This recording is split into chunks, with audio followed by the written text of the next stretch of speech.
আপনার ইন্তেকালের পরে 40 দিন সময় লাগবে না এদের আপনাকে ভুলে যেতে।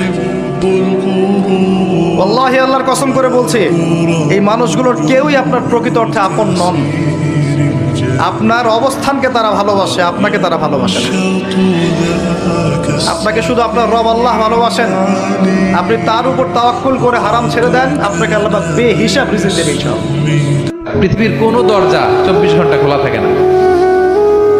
রাত 3টার দিকে যদি আপনি উঠে জায়নামাজটা বিছিয়ে যে ভুলটা করছেন ওটা স্মরণ করে চোখের পানি ছেড়ে মাফ চান, ক্ষমা করবেন না তিনি? হ্যাঁ, ক্ষমা দেওয়ার জন্য তিনি বসে আছেন। এজন্য ভুল হইলে আমরা করবো আস্তাগফিরুল্লাহ। নামাজে আপনি ওযু করে সিজদা দেন, ইনশাআল্লাহ আপনার মনে প্রশান্তি না আসলে আমাকে এসে বলেন যে আসেন। চোখের পানি, মনের আবেগ যা আছে আপনার ভিতরে, কষ্ট, দুঃখ, যন্ত্রণা সব আল্লাহকে ঢেলে দিবেন ইনশাআল্লাহ। নিজের আবেগ ধরে রাখবেন এখানে, আপনি আল্লাহর জন্য ঢেলে দিবেন। পৃথিবীর যেই দেশেই যান, যে কোনো জায়গায় দাঁড়ান না কেন, বুক ফুলিয়ে বলতে হবে I M A Muslim, I proud of it. আমি মুসলমান, আমার ধর্মের নাম কি? ইসলাম। এটা সাহসিকতার সাথে বলতে হবে।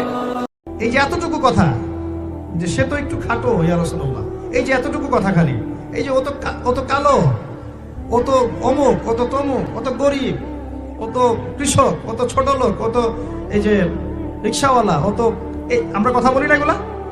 আমাদের এগুলো কথা আছে না সমাজে?